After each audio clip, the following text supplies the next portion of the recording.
Welcome to Chillin' 101. We hope this video helps. In this video, I will show you how to change a Honda Civic key battery.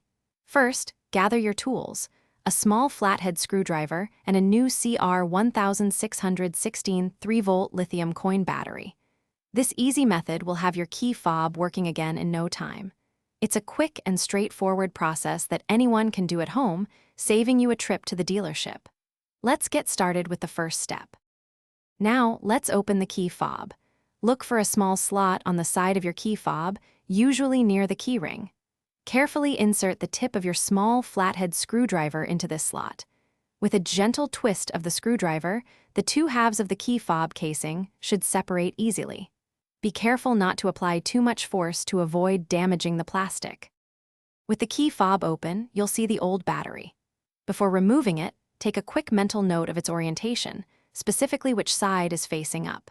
Use your small flathead screwdriver to gently pry out the old CR1616 battery.